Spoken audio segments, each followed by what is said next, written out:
Attempt ਜੋ ਇੰਦਰਾ ਗਾਂਧੀ ਨੇ ਜਦੋਂ ਐਮਰਜੈਂਸੀ ਲਾਈ ਸੀ, ਅੱਜ ਕਰੋਨਾ ਦੇ ਸਮੇਂ 'ਚ ਫਿਰ ਪੱਤਰਕਾਰੀ ਤੇ ਕਾਂਗਰਸ ਪਾਰਟੀ ਐਮਰਜੈਂਸੀ ਦਾ ਕੰਮ ਕਰ ਰਹੀ ਹੈ। ਤੁਹਾਨੂੰ ਮੈਂ ਘੱਟੋ ਘੱਟ ਨਹੀਂ ਤਾਂ 15-20 ਪੱਤਰਕਾਰਾਂ ਤੇ ਜਿਨ੍ਹਾਂ ਤੇ ਉਹ ਜਿਹੜੀ ਧਾਰਾ ਇੱਕ ਬੇਸਿਕ 188 505 ਤੇ 67 ਇਹ ਧਾਰਾਵਾਂ ਲਾ ਕੇ ਜਿਹੜੀ ਇਹ ਖਬਰ ਲਾਵੇ ਕਿ ਜੀ ਰਾਸ਼ਨ ਨਹੀਂ ਪਹੁੰਚ ਰਿਹਾ। ਦੇਖੋ ਕਿਸੇ ਜੇ ਰਾਸ਼ਨ ਨਹੀਂ ਪਹੁੰਚ ਰਿਹਾ ਉਹਦੀ ਖਬਰ ਲਾਉਣੀ ਕੋਈ ਪਾਪ ਨਹੀਂ ਹੈ। ਮੈਂ ਸਮਝਦਾ ਸਰਕਾਰ ਆਪਣੇ ਕੰਮ 'ਚ ਤਬਦੀਲੀ ਲਿਆਵੇ। ਜੇ ਕਰੋਨਾ ਵਾਰੀਅਰਸ ਦੀ ਤੁਸੀਂ ਗੱਲ ਕੀਤੀ, ਜੇ ਪੀਪੀ ਕਿਟਸ ਦੀ ਗੱਲ ਕੀਤੀ, ਜਿਹਨੇ ਵੀ ਸਰਕਾਰ ਦੀ ਕਾਰਗੁਜ਼ਾਰੀ ਦੇ ਖਿਲਾਫ ਕੋਈ ਖਬਰ ਲਾਈ ਉਹਦਾ ਹੀ ਜ਼ਬਾਨ ਉਹਦਾ ਹਰ ਤਰੀਕੇ ਨਾਲ ਉਹਨੂੰ ਦਬਾਇਆ ਗਿਆ ਕਿ ਉਹ ਖਬਰ ਲਾਉਣ ਜੋਗਾ ਨਾ ਰਵੇ। ਔਰ ਇਹੀ ਕੰਮ ਇੰਦਰਾ ਗਾਂਧੀ ਨੇ ਕੀਤਾ ਸੀ ਔਰ ਬੜਾ ਵੱਡਾ ਰੋਸ ਪੈਦਾ ਹੋਇਆ ਸੀ। ਔਰ ਮੈਨੂੰ ਅੱਜ ਬੜੇ ਦੁਖੀ ਹਿਰਦੇ ਨਾਲ ਮੈਂ ਅੱਜ ਇੱਥੇ ਆਇਆ ਜਦੋਂ ਕੰਮ ਬਰਦਾਸ਼ਤ ਤੋਂ ਬਾਹਰ ਹੋ ਗਿਆ ਕਿ ਹਰ ਜ਼ਿਲ੍ਹੇ 'ਚ ਇਹ ਜੇ ਪੱਤਰਕਾਰ ਨੇ ਜਿਨ੍ਹਾਂ ਦੇ ਮੈਂ ਸਮਝਦਾ ਤੁਸੀਂ ਵੀ ਫੇਲ ਹੋ ਗਏ ਤੇ ਮੈਂ ਵੀ ਫੇਲ ਹੋ ਗਿਆ ਕਿ ਅਸੀਂ ਉਹਨਾਂ ਲਈ ਆਵਾਜ਼ ਨਹੀਂ ਉਠਾ ਸਕੇ, ਉਹਨਾਂ ਲਈ ਯੂਨਿਟੀ 'ਚ ਖੜੇ ਨਹੀਂ ਹੋ ਸਕੇ। ਇਸ ਲਈ ਮੇਰੀ ਸਭ ਤੋਂ ਪਹਿਲਾਂ ਤਾਂ ਬੇਨਤੀ ਹੈ ਕਿ ਅਕ੍ਰੋਸ ਆਲ ਅਦਾਰੇ ਮੈਂ ਸਾਰੇ ਜਰਨਲਿਸਟ ਭਰਾਵਾਂ ਨੂੰ ਇਹ ਬੇਨਤੀ ਕਰਦਾ ਕਿ ਜਿਹੜੇ ਵੀ ਜਰਨਲਿਸਟ ਨਾਲ ਕਿਤੇ ਬੇਇਨਸਾਫੀ ਹੋਵੇ, ਜੇ ਤੁਸੀਂ ਕਿਸੇ ਇਨਸਾਨ ਨਾਲ ਬੇਇਨਸਾਫੀ ਹੁੰਦੀ ਹੈ ਤੁਸੀਂ ਤਗੜੇ ਹੋ ਕੇ ਲੜਦੇ ਹੋ। ਜੇ ਤੁਹਾਡੇ ਭਾਈਚਾਰੇ ਨਾਲ ਕੋਈ ਬੇਇਨਸਾਫੀ ਹੋਵੇ ਉਹ ਤੁਸੀਂ ਵੀ ਲੜਾਈ ਲੜੋ ਔਰ ਅਸੀਂ ਵੀ ਸ਼੍ਰੋਮਣੀ ਅਕਾਲੀ ਦਲ ਵੀ ਉਹ ਲੜਾਈ ਲੜਨ ਲਈ ਅੱਗੇ ਆਇਆ। ਔਰ ਮੈਂ ਅੱਜ ਤੁਹਾਨੂੰ ਦੱਸਦਾ ਕਿ ਇਹ ਕੇਸ ਦੀ ਜ਼ਿੰਮੇਵਾਰੀ ਹੁਣ ਮੈਂ ਆਪ ਚੁੱਕੀ ਹੈ 2 ਕੇਸਾਂ ਦੀ ਜਿਹਨੇ ਪੱਤਰਕਾਰਾਂ ਨੂੰ ਹਿਲਾ ਕੇ ਰੱਖਤਾ। ਵੇਖੋ ਕੱਲ ਇੱਕ ਮਰਡਰ ਦਾ ਕੇਸ ਸਾਹਮਣੇ ਆਇਆ ਸਨਪ੍ਰੀਤ ਮੰਗਟ ਦਾ।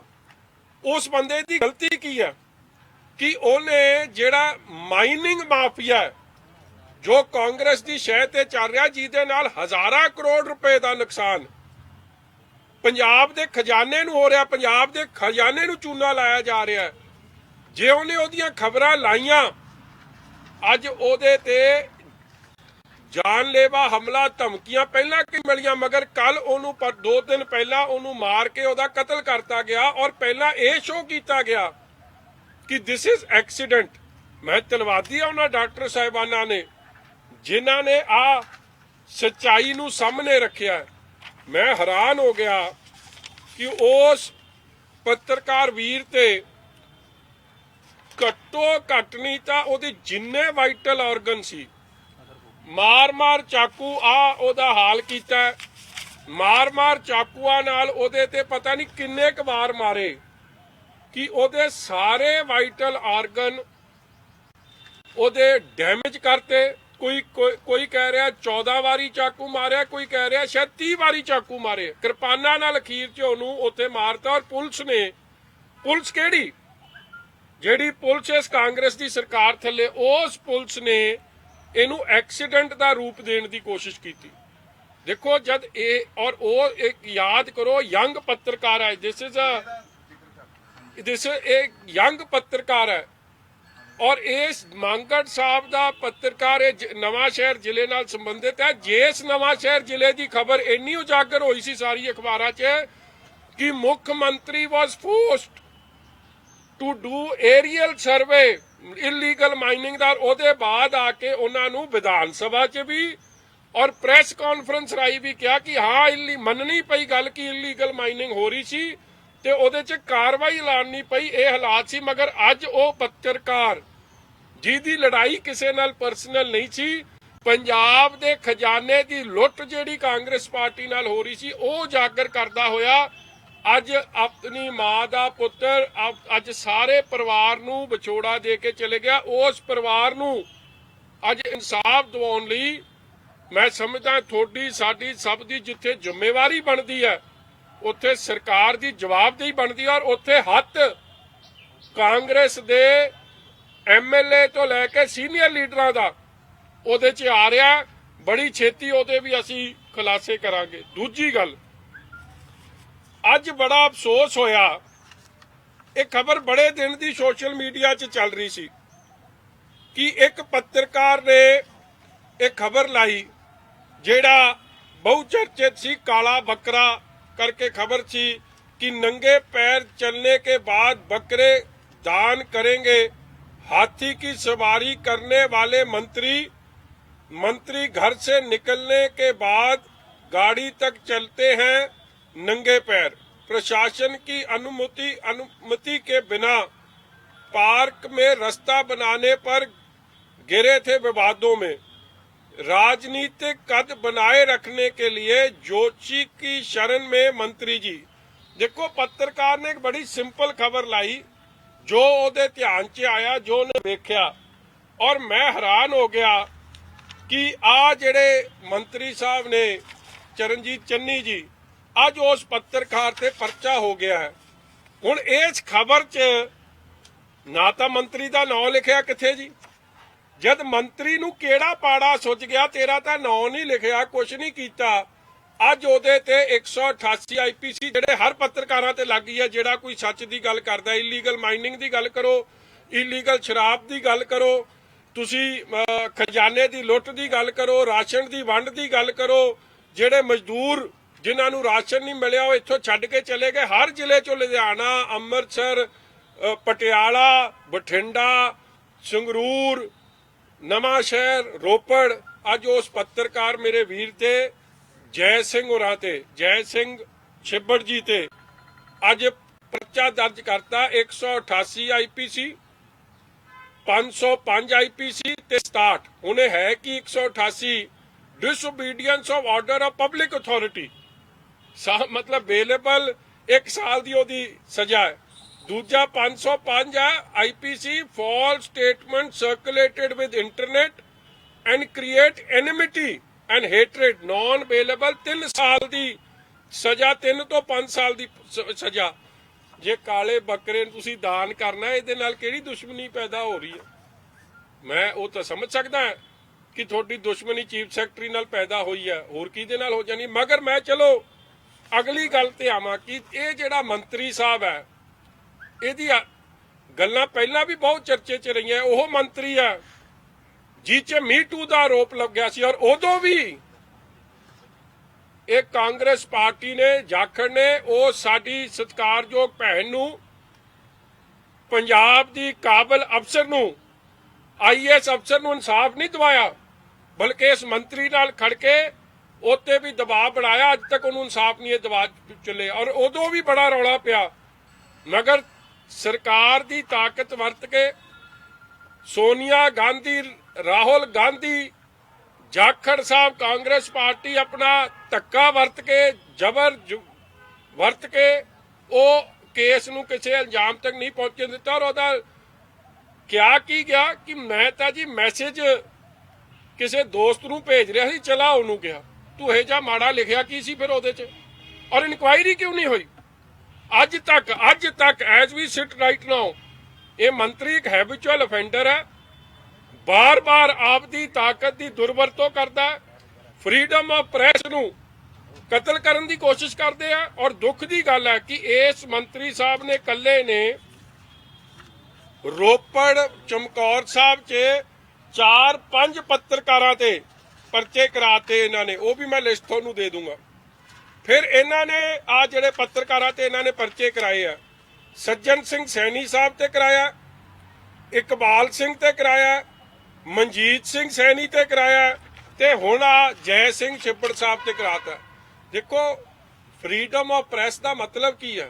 थोड़े ध्यान च कोई गल आई और तुसी लाती, और मैं समझदा ये काले बकरे वाली गल एडी दिल नूं लाउण नूं की सी, दुनिया पुछनी चाहुंदी है। क्योंकि तुसी गाला बकरा झटकाउण नूं फिरदे सी कि तुहाडी वजीरी कैप्टन साहब झटकाउण नूं फिरदे, उस चक्कर 'च चीफ सैकटरी की लड़ाई 'च किहड़ी चक्कर 'च, मगर तुसी परचा देता वो बेचारे पत्रकार ते जिन्हें खबर लाई। फिर दूजी गल, ये उही मंत्री है जिन्हें इलीगल तरीके नाल चंडीगढ़ 'च धज्जियां उड़ाउंदे होए एक सड़क बनाई। क्यों? क्योंकि किसी ने सलाह दे दी कि बई आ तेरा जिहड़ा उडारी का रस्ता ना, जिहड़ी चढ़ाई होनी है तेरी, ये अगे दीवार आ जाती है, इसलिए तेरी चढ़ाई नहीं हो सकती, राइट ढा दे। मतलब पब्लिक स्पेस, ग्रीन स्पेस, ਨੂੰ ਢਾਣ ਦਾ ਕੰਮ ਕੀਤਾ ਉਦੋਂ ਐਡੇ ਰੌਲੇ ਪਏ।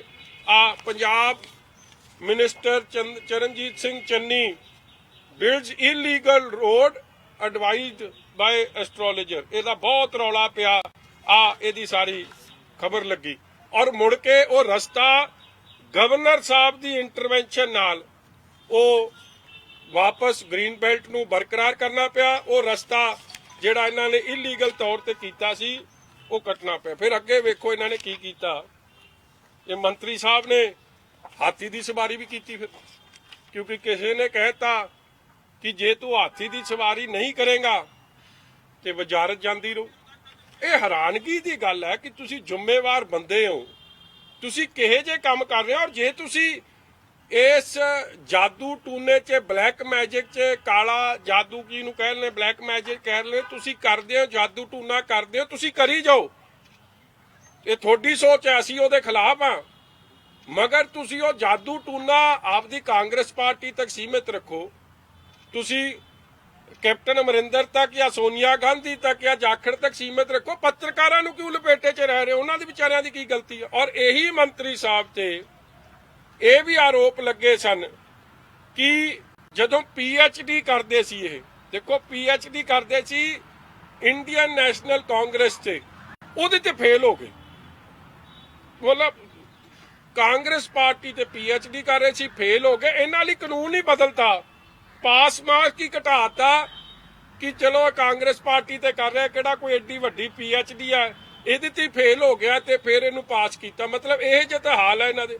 ਫਿਰ ਇਹੀ ਜਿਹੜਾ ਹੈ ਹੋਰ ਵੀ ਇਹਨਾਂ ਤੇ ਕਦੇ ਕਿਸੇ ਨੇ ਕਹਿਤਾ, ਮੈਂ ਸਾਰਾ ਸੈਸ਼ਨ ਵੇਖਿਆ ਉਦੋਂ ਗਰਮੀ ਕਾਫੀ ਹੋ ਗਈ ਸੀ, ਇਹਨਾਂ ਨੇ ਸ਼ਾਲ ਹੀ ਨਹੀਂ ਲਾਈ ਐਤਕੀ ਵਿਧਾਨ ਸਭਾ ਸੈਸ਼ਨ। ਇਹਨਾਂ ਨੇ ਚਿੱਟੀ ਸ਼ਾਲ ਦਾ ਲਪੇਟਾ ਦਿੱਤਾ ਸੀ। ਤਾਂ ਅਸੀਂ ਪੁੱਛ ਵੀ ਲਿਆ ਸੀ ਹਾਊਸ ਦੇ ਅੰਦਰ ਕਿ ਮੰਤਰੀ ਜੀ ਕਿਹੜੇ ਤੰਤਰ ਮੰਤਰ ਦਾ ਬਲੈਕ ਮੈਜਿਕ ਹੈ, ਕੀ ਚੱਕਰ ਹੈ, ਖੋਲਦੇ ਨਹੀਂ ਤੁਸੀਂ ਵੀ? ਉਹ ਛੋਲੇ ਦੀ ਫਿਲਮ ਵਾਂਗੂ ਜਿਵੇਂ ਉਹ ਸੀ ਨਹੀਂ, ਉਹ ਹੀਰੋ ਜਾ ਕਿਹੜਾ ਸੀ ਉਹ ਸੰਜੀਵ ਕੁਮਾਰ, ਉਹਨੇ ਵੀ ਸ਼ਾਲ ਦਾ ਦੇ ਢੇਰੀ ਦੀ ਦਿੱਤੀ ਹੋਈ ਸੀ, ਆਉਂਦਾ ਹੀ ਨਹੀਂ ਸੀ, ਕੱਢਦਾ ਹੀ ਨਹੀਂ ਸੀ। ਮੈਂ ਉਹ ਜਿਹਾ ਸਿਸਟਮ ਕੀਤਾ, ਮੈਂ ਯਾਰ ਕੋਈ ਗੱਲ ਸਿਆਣੀ ਕਰੋ। ਮਗਰ ਚਲੋ ਇਹ ਪਤਾ ਨਹੀਂ ਕਿਉਂ ਅਸਲ 'ਚ ਤਾਂ ਸੀਗੀਆਂ, ਫਿਲਮ 'ਚ ਨਹੀਂ। ਆ ਮੰਤਰੀ ਸਾਹਿਬ ਦੇ ਹਰਕਤਾਂ, ਇੱਕ ਇਹ ਤੇ ਅਨੇਕਾਂ ਇਹੋ ਜਿਹੀਆਂ ਹਰਕਤਾਂ ਲੱਗੀਆਂ ਇਹਨਾਂ ਦੀਆਂ। ਮੈਨੂੰ ਹੈਰਾਨਗੀ ਆ ਜਿਹੜਾ ਸਾਡੀਆਂ ਧੀਆਂ ਭੈਣਾਂ ਦੇ ਨਾਲ ਮਿਸਬਿਹੇਵ ਕਰੇ, ਜਿਹੜਾ ਹਰ ਤਰੀਕੇ ਦਾ ਇਹਦੇ ਤੇ ਆਰੋਪ ਹੈ ਕਰਪਸ਼ਨ ਦਾ, ਧੀਆਂ ਭੈਣਾਂ ਨਾਲ ਬਦਸਲੂਕੀ, IAS ਅਫਸਰ ਨਾਲ ਬਦਸਲੂਕੀ। ਤੇ ਉਹ ਜਿਹਾ ਬੰਦੇ ਨੂੰ ਜਿਹੜਾ ਇਹ ਖਬਰ ਵੀ ਤੁਸੀਂ ਹੈਰਾਨਗੀ ਹੈ, ਇਹਦੇ 'ਚ ਖਬਰ 'ਚ ਲਿਖਿਆ ਕਿ ਨੰਗੇ ਪੈਰੀ ਚੜ ਕੇ ਇਹਨਾਂ ਨੂੰ ਕਿਸੇ ਨੇ ਕਹਿਤਾ ਕਿ ਤੇਰੀ ਵਜ਼ਾਰਤ ਲੱਥ ਜਾਣੀ ਹੈ। ਉਹ ਮੈਂ ਪੜ੍ਹ ਦਿੰਦਾ ਤੁਹਾਨੂੰ। ਉਹਨਾਂ ਨੂੰ ਕਿਹਾ ਗਿਆ ਕਿ ਸੱਚ ਉਹ ਵੀ ਯਾਦ ਹੋਣਾ ਤੁਹਾਨੂੰ, 2 ਕਾਬਿਲ ਕੈਂਡੀਡੇਟ ਸੀ, ਉਹਨਾਂ ਦਾ ਟੌਸ ਕਰਤਾ। ਯਾਰ ਤੁਸੀਂ ਮੈਰਿਟ ਤੇ ਕੰਮ ਦੇ ਦਿਓ, ਇਹ ਟੌਸ ਮੰਤਰੀਆਂ ਦੇ ਕੰਮ ਥੋੜੀ ਆ। ਮੰਤਰੀ ਡੋਂਟ ਵਰਕ ਔਨ ਟੌਸ। ਫਿਰ ਵੇਖੋ ਇਹਨਾਂ ਨੂੰ ਕਿਸੇ ਨੇ ਕਹਿਤਾ ਕਿ ਨੰਗੇ ਪੈਰੀ ਤੂੰ ਚੱਲ ਕੇ ਜਾਣਾ, ਖੱਬਾ ਪੈਰ ਅੱਗੇ ਰੱਖਣਾ। ਆ ਵਿਚਾਰੇ ਨੇ ਤਾਂ ਜੋ ਦੁਨੀਆ ਪੁੱਛਦੀ ਹੈ ਉਹ ਚੀਜ਼ਾਂ ਲਿਖਦੀਆਂ ਤੇ ਉੱਤੇ ਪਰਚਾ ਦੇਤਾ 188 ਦਾ। ਅੱਜ ਮੈਂ ਤਾਂ ਤੁਹਾਡੇ ਕੋਲ ਆਇਆ ਕਿਉਂਕਿ ਮੈਂ ਜੈ ਸਿੰਘ ਛਿੱਬੜ ਸਾਹਿਬ ਨਾਲ ਗੱਲ ਕੀਤੀ ਔਰ ਮੇਰੇ ਮਨ ਤੇ ਐਡਾ ਇਸ ਗੱਲ ਦਾ ਬੋਝ ਪਿਆ ਕਿ ਉਹਦੀ 18 ਜਾਂ 19 ਸਾਲ ਦੀ ਬੇਟੀ ਘਰ 'ਚ ਸੀ, ਪੁਲਿਸ ਨੇ ਰੇਡ ਕੀਤੀ ਉਹਦੇ ਘਰ 'ਚ। ਜਦੋਂ ਕੁੜੀ ਕੱਲੀ ਘਰੇ ਆ, ਬੇਟੀ ਕੱਲੀ ਘਰੇ, ਉਹਨੇ ਨਹੀਂ ਦਰਵਾਜ਼ਾ ਖੋਲਿਆ। ਪੁਲਿਸ ਨੇ ਐਡਾ ਹੰਗਾਮਾ ਕੀਤਾ, ਇਸ ਤਰ੍ਹਾਂ ਬਿਹੇਵ ਕੀਤਾ ਜਿਵੇਂ ਪਤਾ ਨਹੀਂ ਕਿਹੜੇ ਐਂਟੀ ਨੈਸ਼ਨਲ ਐਲੀਮੈਂਟ ਦੇ ਘਰ ਰੇਡ ਹੋ ਰਿਹਾ, ਔਰ ਮਿਸਬਿਹੇਵ ਕੀਤਾ, ਮਾੜਾ ਬੋਲਿਆ, ਗਾਲਾਂ ਤੱਕ ਕਹਿੰਦੇ ਕੱਢਿਆ। ਜਦ ਗਵਾਂਢੀ ਆ ਗਏ ਉਦੋਂ ਪੁਲਿਸ ਭੱਜੀ ਔਰ ਰੇਡ ਕਿੱਥੇ ਕੀਤਾ? ਚੰਡੀਗੜ੍ਹ 'ਚ ਸੈਕਟਰ 39 'ਚ। ਇਹ ਕਿਹੜਾ ਮੁਜਰਮ ਹੈ ਜੀ? ਜੈ ਸਿੰਘ ਛਿੱਬੜ ਨੇ ਇਹੀ ਖਬਰ ਲਾਤੀ ਕੱਲੀ ਕਿ ਇਹਨਾਂ ਨੇ ਹਾਥੀ ਦੀ ਸਵਾਰੀ ਕੀਤੀ ਹੈ ਜਾਂ ਇਹਨਾਂ ਨੇ ਆਪਣਾ ਕਾਲਾ ਬੱਕਰਾ ਰੱਖਿਆ। ਤੇ ਇਸ ਗੱਲ ਤੇ ਜੇ ਇਸ ਤਰੀਕੇ ਦੀ ਕਾਰਵਾਈਆਂ ਹੋਣ ਲੱਗ ਗਿਆ ਫਿਰ ਫਰੀडम ਆਫ ਪ੍ਰੈਸ ਗਈ ਕਿੱਥੇ? ਮਤਲਬ ਕਿ ਪ੍ਰੈਸ ਵਾਲੇ ਸਰਕਾਰ ਦੇ ਖਿਲਾਫ ਜਾਂ ਸਰਕਾਰ ਦੇ ਕੁਝ ਮੰਤਰੀਆਂ ਦੇ ਖਿਲਾਫ ਕੁਝ ਬੋਲ ਨਹੀਂ ਸਕਣਗੇ, ਕਰ ਨਹੀਂ ਸਕਣਗੇ। ਇਸ ਲਈ ਮੈਂ ਡਿਸਾਈਡ ਕੀਤਾ ਕਿ ਜੈ ਸਿੰਘ ਛਿੱਬੜ ਸਾਹਿਬ ਨੂੰ ਤੇ ਹੋਰ ਜਿਹੜੇ ਇਹ ਜਿਹੇ ਪੱਤਰਕਾਰ ਸਾਹਿਬਾਨ ਨੇ ਔਰ ਮੰਗੜ ਸਾਹਿਬ ਦਾ ਕੇਸ ਸ਼੍ਰੋਮਣੀ ਅਕਾਲੀ ਦਲ ਲੜੂਗਾ ਔਰ ਉਹਨਾਂ ਨੂੰ ਇਨਸਾਫ ਦਿਵਾਉਣ ਵਾਸਤੇ ਸਾਨੂੰ ਸੁਪਰੀਮ ਕੋਰਟ ਤੱਕ ਜਾਣਾ ਹੋਵੇ, ਅਸੀਂ ਸੁਪਰੀਮ ਕੋਰਟ ਤੱਕ ਇਹ ਲੜਾਈ ਲੈ ਕੇ ਜਾਵਾਂਗੇ।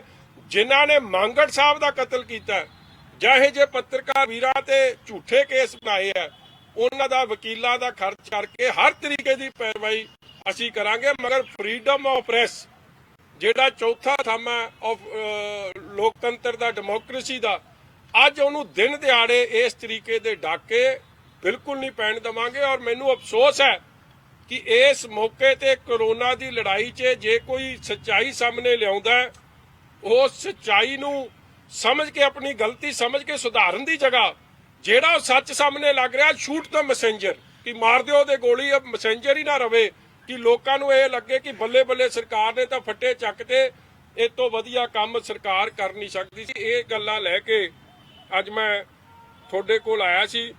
ਤੇ ਨਾਲ ਹੀ ਚਲੋ ਇਹਦੇ 'ਚ ਤਾਂ ਬਹੁਤ ਕੁਝ ਲਿਖਿਆ ਕਿ ਛਾਤੀ ਤੇ ਚੰਦਨ ਦਾ ਟੀਕਾ ਲਾਉਂਦੇ, ਪਤਾ ਨਹੀਂ ਕੀ ਕੁਝ ਕਰਦਾ ਉਹ ਭਾਊ। ਉਹਨੂੰ ਕਹਾ ਆਪ ਦੀ ਜਿਹੜੀ ਇਲੀਗਲ ਇੱਕ ਪੁੱਠੇ ਸਿੱਧੇ ਕੰਮ ਕਰਦੇ ਨਾ, ਉਹ ਚੀਫ ਸੈਕਟਰੀ ਨਾਲ ਪੰਗਾ ਪਿਆ। ਹੁਣ ਬੱਕਰਾ ਝਟਕਾਏ ਨਾਲ ਥੋੜੀ ਚੀਫ ਸੈਕਟਰੀ ਤੋਂ ਜਾਨ ਬਚਣੀ ਹੈ ਜਾਂ ਮੁੱਖ ਮੰਤਰੀ ਕੋਲੋਂ ਬਚਣੀ। ਪੁੱਠੇ ਕੰਮ ਆਪ ਕਰਦੇ ਹੋ ਤੇ ਪੰਗਾ ਉਹ ਬੱਕਰੇ ਦੀ ਜਾਨ ਨੂੰ ਵੀ ਪਾਇਆ ਤੇ ਲੋਕ ਆ ਪੱਤਰਕਾਰ ਨੂੰ ਵੀ ਪਾਤਾ ਵਿਚਾਰੇ। ਤੁਸੀਂ ਦੱਸ ਦਿਓ ਜੀ। ਬਾਜਵਾ ਸਾਹਿਬ ਇਹਨਾਂ ਦਾ ਰੌਲਾ ਪਿਆ ਸੀਗਾ ਮੰਤਰੀ ਵਰਸੀ ਮਤੀ ਦੀ ਲੜਾਈ ਚੱਲ ਲੱਗੀ ਸੀ ਕਿ ਦਲਿਤ ਭਾਈਚਾਰੇ ਦੇ ਨਾਲ ਧੱਕਾ ਹੁੰਦਾ ਹੈ ਜੀ। ਕੀ ਲੱਗਦਾ ਤੁਹਾਨੂੰ ਇਹਨਾਂ ਦਾ ਆਪਸ ਦੇ ਵਿੱਚ ਕੀ ਰੌਲਾ, ਕੀ ਹੈ, ਕਿ ਧਮਕੀਆਂ ਕਹਿੰਦੇ ਮੈਨੂੰ ਦਿੱਤੀਆਂ ਜਾ ਰਹੀਆਂ ਨੇ? ਜਿਹਨੇ ਪੰਜ ਜਾਂ ਤਾਂ ਫਿਰ ਮੈਂ ਕਿਤੇ ਬਾਜਵਾ ਸਾਹਿਬ ਕਰਕੇ ਤਾਂ ਨਹੀਂ ਕਾਲਾ ਬੱਕਰਾ ਬੰਨਿਆ ਪਿਆ। ਉਹ ਫੋਟੋ ਕਿੱਥੇ ਯਾਰ, ਕਾਲੇ ਬੱਕਰੇ ਦੀ ਦਿਖਾਣਾ ਇਹਨਾਂ ਨੂੰ। ਉਹ ਕਾਲਾ ਬੱਕਰਾ ਕਿੱਥੇ, ਪਤਾ ਨਹੀਂ ਕਿਹਦੇ ਨਾਂ ਲਿਖ ਕੇ ਉਹਨੂੰ ਚਟਕਾਉਣਾ ਇਹਨਾਂ ਨੇ। ਦੇਖੋ ਮੈਂ ਇੱਕ ਗੱਲ ਦੱਸਾਂ ਜੀ, ਪਹਿਲੀ ਗੱਲ ਤਾਂ ਬੜੀ ਅਫਸੋਸ ਦੀ ਗੱਲ ਹੈ ਕਿ ਕੋਰੋਨਾ ਦੇ ਸਮੇਂ 'ਚ ਜਦੋਂ ਗਰੀਬ ਨੂੰ ਰੋਟੀ ਨਹੀਂ ਮਿਲ ਰਹੀ, ਇੰਡਸਟਰੀ ਤੁਹਾਡੀ ਬੰਦ ਹੈ, ਕਿਸਾਨ ਤੁਹਾਡਾ ਉਹਦੀਆਂ ਵਿਚਾਰੇ ਦੀ ਚੀਕਾਂ ਨਿਕਲ ਚੱਲੀਆਂ ਨੇ, ਸਾਰਾ ਮਜ਼ਦੂਰ ਜਿਹਨੇ ਪੰਜਾਬ ਦੀ ਇਕਨੋਮੀ ਨੂੰ ਸਸਟੇਨ ਕਰਨਾ ਹੈ, ਜਿਹਨੇ ਝੋਨੇ ਦੀ ਫਸਲ ਜਦ ਲੱਗਣੀ ਸੀ, ਐਗਰੀਕਲਚਰ ਇਕਨੋਮੀ ਦਾ ਉਹ ਬੈਕਬੋਨ ਹੈ, ਉਹਨਾਂ ਨੂੰ ਇਹ ਸਾਂਭ ਨਹੀਂ ਸਕੇ। ਮਜ਼ਦੂਰਾਂ ਦੇ ਇਹ 6000 ਰੁਪਈਆ ਉਹਨਾਂ ਦੇ ਅਕਾਊਂਟ 'ਚ ਪਾ ਨਹੀਂ ਸਕੇ, ਦਿਹਾੜੀ ਉਹਨੂੰ ਦੇ ਨਹੀਂ ਸਕੇ, ਬਿਜਲੀ ਦੇ ਬਿੱਲ ਅੱਧੇ ਕਰ ਨਹੀਂ ਸਕੇ। ਉਸ ਮਹਾਮਾਰੀ ਦੇ ਸਮੇਂ 'ਚ, ਸੰਕਟ ਦੇ ਮੌਕੇ 'ਚ, ਜਦੋਂ ਸਾਡੇ ਕਰੋਨਾ ਵਾਰੀਅਰਸ ਨੂੰ ਬੇਸਿਕ ਫੈਸਿਲਿਟੀਜ਼ ਪੀਪੀਈ ਕਿੱਟ ਦੀਆਂ ਨਹੀਂ ਪਹੁੰਚ ਸਕੀਆਂ, ਉਸ ਸਮੇਂ 'ਚ ਆਪਦੇ ਕੰਮ 'ਚ ਧਿਆਨ ਦੇਣ ਦੀ ਜਗ੍ਹਾ ਇਹਨਾਂ ਨੇ ਇਲੀਗਲ ਮਾਈਨਿੰਗ, ਇਲੀਗਲ ਸ਼ਰਾਬ ਦੀ ਵਿਕਰੀ, ਹਜ਼ਾਰਾਂ ਕਰੋੜ ਦਾ, 5600 ਕਰੋੜ ਦਾ ਸ਼ਰਾਬ 'ਚ ਚੂਨਾ ਔਰ ਕੋਈ 2-2.5 ਹਜ਼ਾਰ ਕਰੋੜ ਦਾ ਇਲੀਗਲ ਮਾਈਨਿੰਗ ਚੂਨਾ ਲਾਉਣ ਦੀ ਬਾਅਦ ਇਹ ਫਿਰ ਲੜੇ ਆ। ਦੇਖੋ ਲੜਾਈ ਕਾਹਦੀ ਆ ਉੱਥੇ ਇਨ ਦ ਕੈਬਨਿਟ ਮੀਟਿੰਗ, ਲੜਾਈ ਇਸ ਗੱਲ ਦੀ ਹੋਈ ਕਿ ਰੈਵਨਿਊ ਲਾਸ ਐਕਸਾਈਜ਼ 'ਚ ਕਿਉਂ ਹੋ ਰਿਹਾ। ਚੀਫ ਸੈਕਟਰੀ ਨੇ ਇਹ ਗੱਲ ਕਹੀ, ਇੱਕ ਸਵਾਲ ਤੁਸੀਂ ਆਪਣੇ ਆਪ ਨੂੰ ਪੁੱਛੋ ਕਿ ਜਿਹੜੀ ਪਾਲਿਸੀ ਲਾਗੂ ਹੁੰਦੀ ਹੈ, ਜੇ ਪਾਲਿਸੀ ਚੰਡੀਗੜ੍ਹ 'ਚ ਬਣਦੀ ਆ, ਉਹ ਲਾਗੂ ਥੱਲੇ ਤਦ ਹੀ ਹੋ ਸਕਦੀ ਹੈ ਜੇ ਤੁਹਾਡੇ ਮੰਤਰੀਆਂ ਦਾ, ਤੁਹਾਡੀ ਪਾਰਟੀ ਦਾ ਸਹਿਯੋਗ ਮਿਲੇ। ਜੇ ਥੱਲੇ ਐਕਸਾਈਜ਼ ਇੰਸਪੈਕਟਰ ਤੋਂ ਥਾਣੇਦਾਰ ਸਾਰੇ ਐਮਐਲਏ ਵਜ਼ੀਰ ਲਵਾ ਰਹੇ ਆ, ਉਹ ਲੋਕ ਇਲੀਗਲ ਸ਼ਰਾਬ ਦੀ ਸੇਲ, 2 ਨੰਬਰ ਸ਼ਰਾਬ ਦੀ ਸੇਲ ਨੂੰ ਨਹੀਂ ਰੋਕਣਗੇ ਤਾਂ ਚੰਡੀਗੜ੍ਹ 'ਚ ਬੈਠੇ ਕਿਸੇ ਪਾਲਿਸੀ ਦਾ ਕੋਈ ਫਾਇਦਾ ਨਹੀਂ। ਇੱਥੋਂ ਰੌਲਾ ਪਿਆ ਔਰ ਗੱਲ ਬਠਿੰਡੇ ਦੀ ਚੱਲੀ, ਬਠਿੰਡੇ ਤੋਂ ਰੌਲਾ ਵੱਧਦਾ ਇਹ ਦੋਵੇਂ ਵਜ਼ੀਰ ਆਪਸ 'ਚ ਲੜ ਪਏ। ਹੁਣ ਲੜਾਈ ਕਾਹਦੀ ਆ? ਇਹ ਨਹੀਂ ਕਿ ਫਲਾਣੇ ਗਰੀਬ ਨੂੰ ਰੋਟੀ ਨਹੀਂ ਮਿਲੀ ਜਾਂ ਉਹਦੇ ਅਕਾਊਂਟ 'ਚ 6000 ਰੁਪਈਆ ਨਹੀਂ ਪਹੁੰਚਿਆ। ਲੜਾਈ ਇਸ ਗੱਲ ਦੀ ਹੋਈ ਕਿ ਕਿਹਨੇ ਸ਼ਰਾਬ ਵੱਧ ਬਕਾਈ ਆ, ਤੂੰ ਵੱਧ ਬਕਾਈ, ਫਲਾਣੇ ਨੇ ਵੱਧ ਬਕਾਈ, ਢਿੰਗੜੇ ਨੇ ਵੱਧ ਬਕਾਈ। ਰੌਲਾ ਤਾਂ ਪੈ ਗਿਆ 2000 ਕਰੋੜ ਦਾ। ਔਰ ਦੁੱਖ ਦੀ ਗੱਲ ਇਹ ਹੈ ਕਿ 2 ਮੰਤਰੀ, ਵੇਖੋ ਮੈਂ ਪਿੰਡਾਂ 'ਚ ਤਾਂ ਇਹ ਗੱਲ ਸੁਣਦਾ, ਉਹ ਮੰਤਰੀ ਕੀ ਕਹਿ ਰਿਹਾ ਜੀ, ਮੇਰੀ ਜਾਤੀ ਸੂਚਕ ਲਫ਼ਜ਼ ਕਹੇ ਆ। ਯਾਰ ਜੇ ਤੇਰੇ 'ਚ ਫਿਰ ਜੇ ਕਹੇ ਆ, ਅਸੀਂ ਆਪ ਕਹਿੰਦੇ ਤੂੰ ਦੇ ਪਰਚਾ, ਫਿਰ ਚੱਲ ਪਰਚਾ ਦੇ, ਚੱਲ ਕੇ ਪਰਚਾ ਕਿਉਂ ਨਹੀਂ ਦਿੰਦਾ ਫਿਰ ਬਾਜਵਾ ਸਾਹਿਬ ਦੇ ਖਿਲਾਫ? ਮਤਲਬ ਐਵੇਂ ਲੋਕਾਂ ਨੂੰ ਭੰਬਲ ਪੂਸਾ ਪਾਉਣਾ। ਪਹਿਲੀ ਗੱਲ ਜਾਤ ਪਾਤ ਦੀ ਗੱਲ 2 ਵਜ਼ੀਰ ਕਰਨ, ਇਹ ਵੈਸੇ ਹੀ ਨਹੀਂ ਚੰਗੀ। ਸਾਨੂੰ ਗੁਰੂ ਸਾਹਿਬ ਨੇ ਬੜੀ ਵੱਡੇ ਪੱਧਰ ਤੇ ਸਮਤ ਬਖਸ਼ੀ ਕਿ ਜਾਤ ਪਾਤ ਤੋਂ ਉੱਤੇ ਉੱਠ ਕੇ 4 ਵਰਨਿਆਂ ਨੂੰ ਸਾਂਝੇ ਉਪਦੇਸ਼ ਦੀ, ਤੇ ਇਹ ਕੀ ਗੱਲ ਦੱਸਦੇ ਫਿਰ ਰਹੇ। ਚਲੋ ਉਹ ਇਹਨਾਂ ਦਾ ਰੌਲਾ, ਅਫਸੋਸ ਦੀ ਗੱਲ ਕੀ ਇਸ ਸਮੇਂ 'ਚ। ਉਸ ਤੋਂ ਬਾਅਦ ਇੱਕ ਕਹਿ ਰਿਹਾ ਮੈਂ ਸੱਚ ਬੋਲ ਰਿਹਾ, ਦੂਜਾ ਕਹਿ ਰਿਹਾ ਮੈਂ ਝੂਠ ਬੋਲ ਰਿਹਾ। ਹੁਣ ਮੈਂ ਜੀ ਮੈਨੂੰ ਆਪਾਂ ਤਾਂ ਮੌਕੇ ਤੇ ਸੀ ਨਹੀਂ, ਮਗਰ ਮੈਨੂੰ ਜੇ ਤੁਸੀਂ ਬਾਜਵਾ ਸਾਹਿਬ ਦਾ ਸੁਭਾਅ ਪੁੱਛੋ, ਜੋ ਮੈਂ ਵੇਖਿਆ ਜਿੰਨਾ, ਮੈਂ ਤਾਂ ਉਹਨਾਂ ਨੂੰ ਮਾੜਾ ਬੋਲਦੇ ਕਦੇ ਵਿਧਾਨ ਸਭਾ 'ਚ ਨਹੀਂ ਵੇਖਿਆ, ਉਹ ਨਹੀਂ ਵੇਖਿਆ। ਮਗਰ ਜੇ ਮਾੜਾ ਬੋਲੇ ਆ, ਕਿਸੇ ਨੂੰ ਜਾਤੀ ਦੇ ਖਿਲਾਫ ਲਫ਼ਜ਼ ਬੋਲੇ, ਮੈਂ ਉਹਦੇ ਖਿਲਾਫ ਆ, ਫਿਰ ਪਰਚਾ ਦਰਜ ਕਰਾਉਣ ਚੰਨੀ ਜੀ, ਉਹ ਵੀ ਨਹੀਂ ਕਰਾਉਂਦੇ। ਤੇ ਅਗਲੀ ਗੱਲ ਮੈਂ ਕਰਦਿਆਂ, ਮਗਰ ਚੰਨੀ ਸਾਹਿਬ ਦਾ ਵੀ ਜੇ ਮੈਂ ਪਿਛੋਕੜ ਵੇਖਾਂ, ਮੀਟੂ ਤੋਂ ਲੈ ਕੇ ਕੀ ਕੁਝ ਕੰਮ, ਇਹਨਾਂ ਦੇ ਵੀ ਕੋਈ ਆਦਤਾਂ ਇਹਨਾਂ ਦੀ ਵੀ ਕੋਈ ਚੰਗੀਆਂ ਨਹੀਂ। ਆ ਵਿਚਾਰੇ ਪੱਤਰਕਾਰ ਤੇ ਪਰਚਾ ਕਰਤਾ, ਉਹਨੇ ਕੀ ਗਲਤੀ ਕੀਤੀ? ਉਹਨੇ ਨਾਂ ਤੱਕ ਨਹੀਂ ਲਿਖਿਆ, ਮਗਰ ਉੱਤੇ ਚਮਕੌਰ ਸਾਹਿਬ ਦੀ ਪਵਿੱਤਰ ਧਰਤੀ ਤੇ ਸੱਚ ਬੋਲਣ ਦੇ ਪਿੱਛੇ ਇਹਨਾਂ ਨੇ ਆਪਦੇ ਤਾਕਤ ਵਰਤ ਕੇ ਐਸਐਚਓ ਤੋਂ ਉੱਥੇ ਥਾਣਾ ਚਮਕੌਰ ਸਾਹਿਬ ਤੇ ਝੂਠਾ ਪਰਚਾ ਕਰਾਤਾ। I am against that. ਤੁਸੀਂ ਆਪਦੀ ਤਾਕਤ ਇਸ ਤਰ੍ਹਾਂ ਨਹੀਂ ਵਰਤ ਸਕਦੇ। ਸੀਐਸ ਦੇ ਇਸ਼ੂ ਤੇ ਕੀ ਲੱਗਦਾ ਕੈਪਟਨ ਸਾਹਿਬ ਅੰਡਰ ਪ੍ਰੈਸ਼ਰ ਹੈ? ਜਿਹੜਾ ਲੰਚ ਡਿਪਲੋਮੇਸੀ ਸ਼ੁਰੂ ਹੋਈ, ਹੁਣ ਐਮਐਲਏਜ਼ ਨੂੰ ਖੁਸ਼ ਕਰਨ ਦੀ ਕੋਸ਼ਿਸ਼ ਕੀਤੀ ਜਾ ਰਹੀ ਹੈ। ਉਹ ਜਿਹੜੀ ਸੀਐਸ ਦਾ ਮੁੱਦਾ ਤਾਂ ਮੁੱਕਿਆ ਹੀ ਪਿਆ। ਤੁਹਾਨੂੰ ਲੱਗਦਾ ਕੋਈ ਸ਼ੱਕ ਸ਼ਿਕਵਾ ਇਹਦੇ 'ਚ? ਚੀਫ ਸੈਕਟਰੀ ਰੋਜ਼ ਮੀਟਿੰਗ ਕਰ ਰਿਹਾ। ਮੇਰਾ ਵੀ ਰੱਖਣਾ, ਅੱਜ ਦੇ ਕੰਮ 'ਚ ਡੀਰੇਲ ਨਾ ਕਰੋ। ਦੇਖੋ ਪੱਤਰਕਾਰੀ ਭਾਈਚਾਰਾ ਤੁਹਾਡਾ ਬੜਾ ਇਹ ਇੰਪੋਰਟੈਂਟ ਹੈ। ਐਮਰਜੈਂਸੀ ਟਾਈਪ ਸਿਚੁਏਸ਼ਨ ਬਣ ਰਿਹਾ ਰੋਜ਼। ਆ ਤੁਹਾਡੇ ਪਹਿਲਾਂ ਅੰਮ੍ਰਿਤਸਰ ਵੀ ਪਰਚਾ ਹੋਇਆ, ਚਾਹੇ ਕੋਈ ਛੋਟਾ ਅਖਬਾਰ 'ਚ ਹੋਵੇ, ਇੰਡੀਪੈਂਡੈਂਟ ਚੈਨਲ 'ਚ ਹੋਵੇ, ਤੁਸੀਂ ਖਬਰ ਲਿਖੀ ਆ ਯਾਰ। ਮੁਝੇ ਖਬਰ ਅਸੀਂ ਲਾ ਰਹੇ ਹਾਂ, ਖਬਰ ਲੱਗੀ ਹੈ ਇਹਦੇ ਤੇ, ਇੱਕ ਤੇ ਪਰਚਾ ਹੋ ਗਿਆ, ਕਿਸੇ ਨੂੰ ਉਹਦਾ ਮਰਡਰ ਕਰ ਦਿੱਤਾ ਗਿਆ। ਕੀ ਹੁਣ ਪੱਤਰਕਾਰ ਜੇ ਕੋਈ ਭੁੱਖਾ ਤੇ ਉਹਨੂੰ ਆਪਾਂ ਲਾਗੀ ਖਲੋ ਕੇ ਇਹ ਕਹਿਣਾ ਸ਼ੁਰੂ ਕਰ ਦਈਏ ਕਿ ਇਹ ਰੱਜਿਆ ਵਾ ਜੀ, ਇਸ ਤਰ੍ਹਾਂ ਆਪਾਂ ਕਰਦੀ ਜਾਂ ਫਿਰ ਪੱਤਰਕਾਰੀ ਬੰਦ ਕਰ ਦਈਏ ਸਰਕਾਰਾਂ? ਮੈਂ ਤਾਂ ਆਪ ਇਸ ਗੱਲ ਦੇ ਖਿਲਾਫ ਹਾਂ ਜੀ। ਦੇਖੋ ਇੱਕ ਛੋਟਾ ਮੋਟਾ ਕਮੈਂਟ ਹੋ ਜਾਏ ਨਾ, ਜਾਂ ਇੱਕ ਅੱਧਾ ਕੇਸ ਹੋ ਜਾਏ, ਮੈਂ ਨਹੀਂ ਬੋਲਣਾ ਸੀ। ਮਗਰ ਮੰਗੜ ਸਾਹਿਬ ਦੇ ਕਤਲ ਤੋਂ ਬਾਅਦ ਮੈਂ ਸਮਝਦਾ ਅਸੀਂ ਸਾਰੇ ਫੇਲ ਹੋ ਗਏ ਹਾਂ। ਜੇ ਅਸੀਂ ਸਾਰੇ ਪਹਿਲਾਂ ਐਕਟ ਕਰ ਜਾਂਦੇ, ਤੁਸੀਂ ਤੇ ਅਸੀਂ, ਸ਼ਾਇਦ ਅੱਜ ਮੰਗੜ ਸਾਹਿਬ ਜਿਉਂਦੇ ਹੁੰਦੇ ਤੇ ਉਹਦੇ ਮਾਪਿਆਂ ਨੂੰ ਇਸ ਜਾਂ ਉਹਦੇ ਪਰਿਵਾਰ ਨੂੰ ਇਸ ਔਖੀ ਘੜੀ ਚੋਂ ਨਿਕਲਣਾ ਨਾ ਪੈਂਦਾ। ਅੱਜ ਕਈ ਜ਼ਿਲ੍ਹਿਆਂ 'ਚ ਪਰਚੇ ਦਰਜ ਹੋ ਗਏ। ਹੁਣ ਇਹ ਬੰਦੇ ਤੇ, ਉਹ ਬੇਟੀ ਤੇ ਕੀ ਬੀਤੀ ਹੋਊਗੀ? ਇਹ ਛਿੱਬੜ ਸਾਹਿਬ ਦੀ ਬੇਟੀ ਤੇ 18-19 ਸਾਲ ਦੀ ਬੇਟੀ ਹੋਵੇ।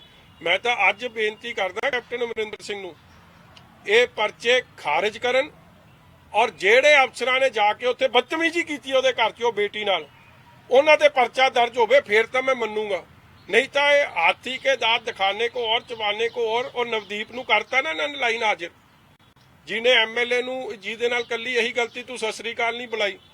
ਕਿਹੜੀ ਸਤਿ ਸ੍ਰੀ ਅਕਾਲ ਬੁਲਾਉਣਾ ਚਾਹੁੰਦੇ? ਜਿਹੜਾ ਸੋਨੂ ਬਾਬਾ ਚਾਹੁੰਦਾ ਸੀ। ਸੋਨੂ ਬਾਬੇ ਦੀ ਕਹਾਣੀ ਪਤਾ ਨਾ ਤੁਹਾਨੂੰ? ਉਸੇ ਏਰੀਏ ਦਾ, ਉਸੇ ਥਾਣੇ ਦਾ, ਹਰੀਕੇ ਦਾ, ਕਿ ਉਹਦੀ ਸਤਿ ਸ੍ਰੀ ਅਕਾਲ, ਉਹ ਸਤਿ ਸ੍ਰੀ ਅਕਾਲ ਦੀ ਗੱਲ ਕਰਦਾ ਸੀ। ਯੰਗ ਅਫਸਰ ਨੂੰ ਸਿਰਫ ਇਸ ਲਈ ਉਹਨੂੰ ਟਾਰਗੇਟ ਕਰਤਾ, ਔਰ ਅੱਜ ਉਹਦੀ ਬਦਲੀ ਹੋ ਗਈ। ਔਰ ਵੀ ਆਰ ਆਲ, ਕੀ ਫਾਇਦਾ ਡੀਜੀਪੀ ਨੂੰ ਇੱਥੇ ਆਇਐਮ ਅਰਜੀਤ ਸਿੰਘ ਲਾਉਣ ਦਾ? ਕੀ ਫਾਇਦਾ ਹੋਇਆ ਫਿਰ, ਜੇ ਤੁਸੀਂ ਇੰਨੀ ਬੇਇਨਸਾਫੀ ਨਵਦੀਪ ਨਾਲ ਕਰੋਗੇ? ਔਰ ਅੱਜ ਮੈਨੂੰ ਇੱਕ ਗੱਲ ਦੀ ਤਸੱਲੀ ਹੋਈ ਹੈ, ਅੱਜ ਕੋਰਟਾਂ 'ਚ ਸਾਡਾ ਵਿਸ਼ਵਾਸ ਹੋਰ ਉੱਠਿਆ। ਉਹ ਐਸਐਚਓ ਸੀ, ਉਹਦਾ ਨਾਂ ਖੰਨੇ ਵਾਲੇ ਦਾ, ਜਿਹਨੂੰ ਫੇਰ ਪ੍ਰੋਟੈਕਸ਼ਨ ਕਾਂਗਰਸ ਦੇ ਐਮਐਲਏ ਦੇ ਰਹੇ ਆ, ਬਲਜਿੰਦਰ ਸਿੰਘ। ਮੈਂ ਆਪ ਡੀਜੀਪੀ ਨੂੰ ਚਿੱਠੀ ਲਿਖੀ ਉਹਦੇ ਖਿਲਾਫ ਕਿ ਇਹਨੇ ਗੁਰਸਿੱਖ ਦੀ ਕਕਾਰਾਂ ਦੀ ਬੇਅਦਬੀ ਕੀਤੀ ਹੈ, ਔਰ ਨੰਗੇ ਕਰਕੇ ਸਾਰਾ ਉਹ ਰਿਸ਼ਤਾ ਸ਼ਰਮਸ਼ਾਰ ਕੀਤਾ। ਪਿਓ ਨੂੰ ਪੁੱਤ ਅੱਗੇ, ਪੁੱਤ ਨੂੰ ਪਿਓ ਅੱਗੇ, ਔਰ ਇੱਕ ਐਸਸੀ ਭਾਈਚਾਰੇ ਨੂੰ ਉਸ ਤਰ੍ਹਾਂ ਜਲੀਲ ਕੀਤਾ। ਮੈਂ ਕਿਹਾ ਜੇ ਇੱਕ ਸਧਾਰਨ ਬੰਦਾ ਹੁੰਦਾ ਉੱਤੇ ਪਰਚਾ ਬਣ ਜਾਂਦਾ ਸੀ, ਤੇ ਥਾਣੇਦਾਰ ਮੈਂ ਕਿਹਾ ਕਾਰਵਾਈ ਤੋਂ ਉੱਤੇ, ਔਰ ਫਿਰ ਉਸ ਵੀਡੀਓ ਨੂੰ ਵਾਇਰਲ ਕੀਤਾ। ਅਫਸੋਸ ਨਾਲ ਕਹਿਣਾ ਪੈਂਦਾ, ਕਮਜ਼ੋਰ ਡੀਜੀਪੀ, ਉਹਨੇ ਕੋਈ ਪਰਚਾ ਨਹੀਂ ਦਰਜ ਕੀਤਾ। ਉਹਦੇ ਲਈ ਕਾਨੂੰਨ ਬਦਲ ਗਿਆ ਬਲਜਿੰਦਰ ਸਿੰਘ ਵਾਸਤੇ। ਔਰ ਅੱਜ ਹਾਈ ਕੋਰਟ ਨੇ ਡੀਜੀਪੀ ਨੂੰ 2/8 ਆਰਡਰ ਦਿੱਤਾ ਹੈ, ਜਦੋਂ ਡੀਜੀਪੀ ਸਾਹਿਬ ਨੂੰ ਅੱਜ 7ਵੇਂ ਮਹੀਨੇ ਤੱਕ ਦਾ ਸਮਾਂ ਦਿੱਤਾ ਹੈ ਕਿ ਤੁਸੀਂ, ਕਹਿੰਦੇ ਜੱਜ ਸਾਹਿਬ ਇਹ ਗੱਲ ਲਿਖਦੇ ਆ, ਮਾਈ ਹੈਡ ਹੈਂਗਸ ਇਨ ਸ਼ੇਮ, ਕਿ ਮੇਰਾ ਸਿਰ ਆ ਵੀਡੀਓ ਵੇਖਣ ਨਾਲ ਸ਼ਰਮ ਨਾਲ ਝੁਕ ਗਿਆ। ਔਰ ਮੈਂ ਡੀਜੀਪੀ ਨੂੰ ਡਾਇਰੈਕਟ ਕਰਦਾ ਕਿ ਐਸਆਈਟੀ ਬਣਾ ਕੇ ਆਪ ਡੀਜੀਪੀ ਕੀ ਐਕਸ਼ਨ ਲਊਗਾ ਇਸ ਕੇਸ 'ਚ, ਮੈਨੂੰ ਸਬਮਿਟ ਕਰੇ। ਮਤਲਬ ਇਹ ਹਾਲਾਤ ਬਣ ਗਏ ਕਿ ਹਾਈ ਕੋਰਟ ਦੇ ਜੱਜ ਸਾਹਿਬ ਨੂੰ ਸ਼ਰਮ ਆ ਗਈ, ਔਰ ਉਹਨਾਂ ਨੇ ਅੱਜ ਆਰਡਰ ਕੀਤੇ ਆ ਟੂ ਐਕਟ ਅਗੇਂਸਟ ਦਿਸ। ਅੱਜ ਦਾ ਆਰਡਰ ਹੈ ਵੀ ਮੈਂ ਤੁਹਾਨੂੰ ਸਭ ਨੂੰ, ਵੈਸੇ ਤਾਂ ਮੀਡੀਆ ਕੋਲ ਚਲੀ ਗਿਆ, ਮੈਂ ਤੁਹਾਨੂੰ ਭੇਜ ਵੀ ਦੇਣਾ। ਔਰ ਇਹੀ ਹੈ ਉਹ ਐਸਐਚਓ ਹੈ ਜਿਹੜਾ ਖੰਨੇ 'ਚ ਉਹ ਇਲੀਗਲ ਸ਼ਰਾਬ ਦੀ ਫੈਕਟਰੀ ਵੀ ਚਲਾ ਰਿਹਾ ਸੀ। 200-300 ਕਰੋੜ ਦਾ ਜਿੱਥੋਂ ਘਪਲਾ ਹੋਇਆ, ਔਰ ਕਰੋਨਾ ਦੀ ਮਹਾਮਾਰੀ ਵੀ ਉੱਥੋਂ ਫੈਲੀ। ਸਰ ਜਿਹੜਾ ਇਹਨਾਂ ਦਾ ਚੰਨੀ ਦਾ ਤੇ ਬਾਜਵਾ ਸਾਹਿਬ ਦੀ ਗੱਲ ਕੀਤੀ, ਉਸ ਤੇ ਵਾਪਸ ਹੋਣੇ ਤੇ ਇਹ ਸਾਰਾ ਕੁਝ ਸੀਐਮ ਸਾਹਿਬ ਦੇ ਸਾਹਮਣੇ ਆਇਆ, ਕੈਬਨਿਟ ਦੇ ਵਿੱਚ ਹੋਇਆ ਸੀ ਕਿ ਸੀਐਮ ਸਾਹਿਬ ਕਿਉਂ ਚੁੱਪ ਨੇ ਹੋ, ਤੁਸੀਂ ਕੀ ਕੀ ਸੋਚਦੇ ਹੋ ਉਹਨਾਂ ਦਾ ਕੀ ਇਹ ਉਹ ਕਹਿ ਰਹੇ ਤੂੰ ਸ਼ਰਾਬ ਵੱਧ ਪਕਾਈ ਤੂੰ ਘੱਟ ਪਕਾਤੀ ਤੇ ਕੀ ਸੀਐਮ ਸਾਹਿਬ ਦਾ ਕੀ ਰੋਲ ਹੈ? ਨਹੀਂ, ਮੈਨੂੰ ਨਹੀਂ ਪਤਾ ਸੀਐਮ ਸਾਹਿਬ ਦੇ ਅੱਗੇ ਹੋਇਆ ਕਿ ਨਹੀਂ ਹੋਇਆ। ਮੈਨੂੰ ਪਤਾ ਲੱਗਿਆ ਕਿ ਸੀਐਮ ਸਾਹਿਬ ਵਾਲੇ ਮੀਟਿੰਗ ਨੂੰ ਜੁਆਇਨ ਕਰ ਰਹੇ ਸੀ, ਮਗਰ ਸੁਭਾਵਿਕ ਹੈ ਅਫਸਰਾਂ ਦੇ ਵਿੱਚ ਹੋਇਆ। ਔਰ ਦੇਖੋ, ਇੱਕ ਅਫਸਰ ਜੀ ਤੇ ਜਿਹਨੇ ਗੱਲ ਪੁਆਇੰਟ ਆਊਟ ਕੀਤੀ ਹੈ ਕਿ ਸਮਗਲਿੰਗ ਹੋ ਰਹੀ ਹੈ, ਉਹ ਬਿਊਰੋਕ੍ਰੇਸੀ ਦਾ ਹੈੱਡ ਹੈ, ਚੀਫ ਸੈਕਟਰੀ ਹੈ, ਸੀਨੀਅਰ ਮੋਸਟ ਅਫਸਰ, ਜਿਹਨੇ 36 ਸਾਲ ਪੰਜਾਬ ਦੀ ਸੇਵਾ ਕੀਤੀ ਹੈ। ਜਿੱਤੇ ਪਹਿਲਾਂ ਕੋਈ ਆਰੋਪ ਨਹੀਂ। ਅੱਜ ਮੈਂ ਉਸ ਐਮਐਲਏ ਨੂੰ ਵੀ ਪੁੱਛਦਾ ਜਿਨ੍ਹਾਂ ਨੇ ਬੜੀ ਆ ਟਵੀਟ ਕੀਤੀ ਸੀ, ਤੁਸੀਂ ਆਰੋਪ ਲਾਇਆ, ਕਿੱਥੇ ਹੈ ਉਹ ਆਰੋਪ ਦਾ? ਲਿਆਓ ਨਾ, ਪਰਚਾ ਦਰਜ ਕਰਾਓ ਇਹਦੇ ਤੇ ਜੇ ਤੁਸੀਂ ਸੱਚੇ ਹੋ। ਅੱਜ ਕਿੱਧਰ ਭੱਜ ਗਏ ਤੁਸੀਂ ਸਾਰੇ? ਇਸ ਲਈ ਇਹ ਕੱਲਾ ਤੇ ਕੱਲਾ ਭੰਬਲ ਪੂਸਾ ਪਾਉਣਾ ਸੀ ਕਿ ਲੋਕਾਂ ਦਾ ਧਿਆਨ 5600 ਕਰੋੜ ਐਕਸਾਈਜ਼ ਦੇ ਜਿਹੜੀ ਲੁੱਟ ਕਾਂਗਰਸ ਪਾਰਟੀ ਨੇ ਕੀਤੀ ਉਹ ਤੋਂ ਹਟ ਜੇ ਤੇ ਕਾਮਾ ਭੰਬਲ ਪੂਸੇ ਬਾਅਦ ਕਹਿੰਦੇ ਨਹੀਂ ਜੀ ਸਾਡਾ ਗੱਲ ਮੁੱਕ ਗਈ ਜੀ, ਜਾਖੜ ਸਾਹਿਬ ਨੇ ਮੁਕਾਤੀ, ਕੈਪਟਨ ਸਾਹਿਬ ਨੇ ਮੁਕਾਤੀ ਤੇ ਲੁੱਟ ਜਾਰੀ। ਪੰਜਾਬ ਦਾ ਭਵਿੱਖ ਕੀ ਸਮਝਦੇ ਹੋ, ਕਿਉਂਕਿ ਇਹ ਸਾਰੀਆਂ ਗੱਲਾਂ ਇਸ਼ੂ ਤੁਸੀਂ ਟੇਕ ਅਪ ਕੀਤੇ ਆ?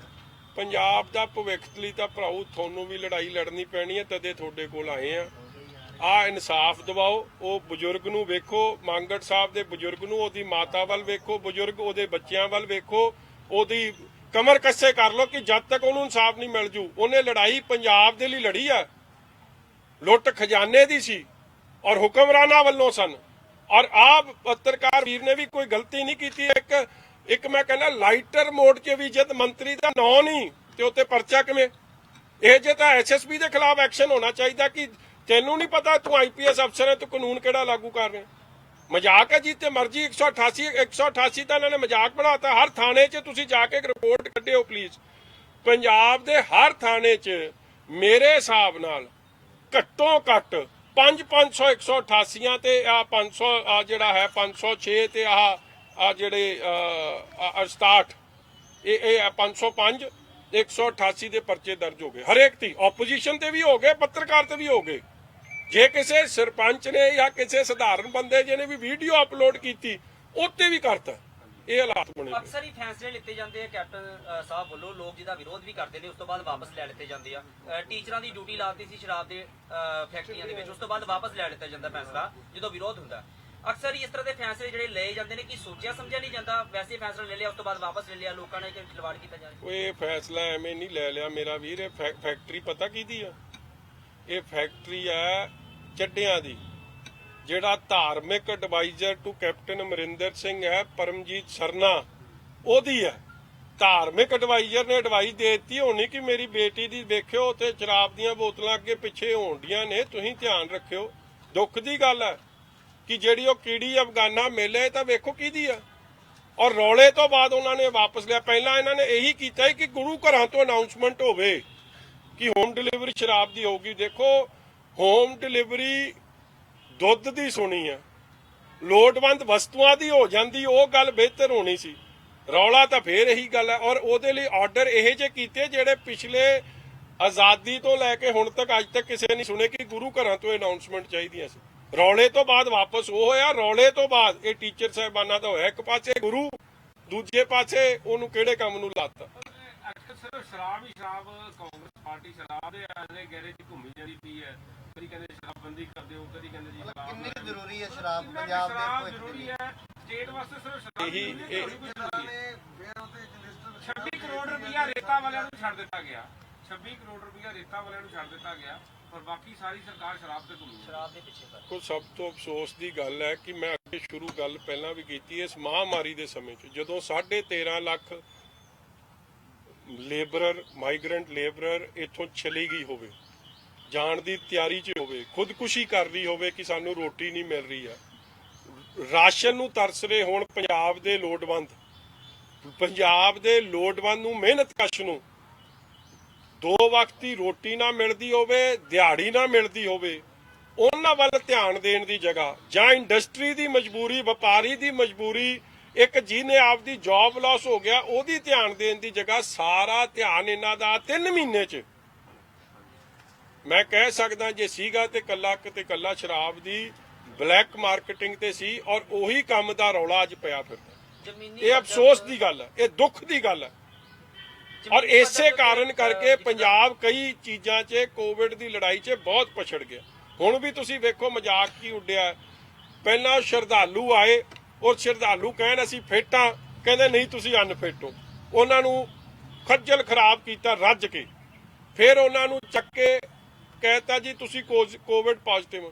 ਮੈਂ ਕਹਿੰਦਾ ਨਾ ਤਾਂ ਛੱਡਤਾ ਸਾਰਾ ਅਮਰੀਕਾ ਤੇ ਯੂਰਪ ਪਿੱਛੇ, 1000 ਬੰਦਾ ਇੱਕ ਦਿਨ 'ਚ ਹੀ ਡਿਸਚਾਰਜ ਕਰਤਾ ਕਿ ਇੱਕਦਮ ਫਿੱਟ ਹੋ ਗਏ।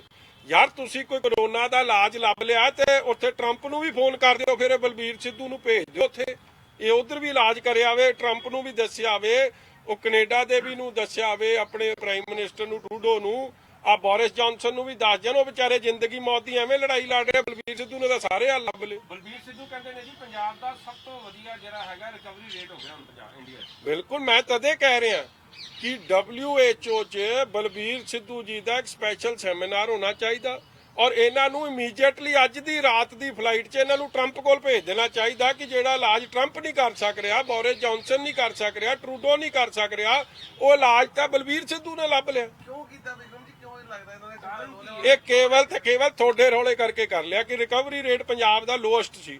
ਇੱਕ ਦਿਨ 'ਚ ਹੀ 1000 ਬੰਦਾ, ਸ਼ੁਰੂਆਤ ਕੀਤੀ ਜਿਹੜੀ ਇੱਕ ਦਿਨ 'ਚ 1000 ਬੰਦਾ ਡਿਸਚਾਰਜ ਕਰਤਾ। ਵੇਖੋ ਪਹਿਲਾਂ ਉਹਨਾਂ ਬੰਦਿਆਂ ਦੀ, ਲੋਕਾਂ ਦੀ ਜ਼ਿੰਦਗੀ ਨਾਲ ਖੇਡਿਆ, ਮੈਂਟਲ ਪ੍ਰੈਸ਼ਰ, ਮੈਂਟਲ ਪੇਨ, ਉਹਨਾਂ ਦੇ ਦਿਮਾਗ ਨਾਲ ਖੇਡਿਆ ਕਿ ਤੁਸੀਂ ਕੋਵਿਡ ਪੋਜ਼ਿਟਿਵ ਹੋ, ਫਿਰ ਉਹਨਾਂ ਨੂੰ ਘਰ ਭੇਜਤਾ।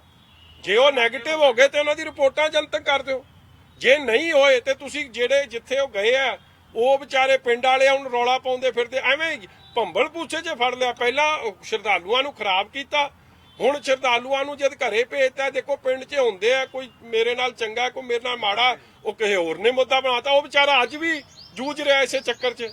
ਤੇ ਨਲਾਇਕੀ ਸਰਕਾਰ ਦੀ, ਪਹਿਲੇ ਦਿਨ ਦੀ ਨਲਾਇਕੀ ਤੋਂ ਅੱਜ ਤੱਕ ਉਹ ਵਿਚਾਰਾ ਭੁਗਤ ਰਿਹਾ। ਪੋਜ਼ਿਟਿਵ ਨੈਗੇਟਿਵ ਦੀ ਗੇਮ ਕਿਸ ਤਰ੍ਹਾਂ ਹੋਈ ਸਾਰੀ? ਇਹ ਤਾਂ ਜੀ ਦੇਖੋ ਜਿਹੜਾ ਜਾਦੂਗਰ ਬਲਬੀਰ ਸਿੱਧੂ ਆ ਇਹੀ ਦੱਸ ਸਕਦਾ, ਇਹ ਸਾਇੰਸ ਨਹੀਂ ਦੱਸ ਸਕਦੀ।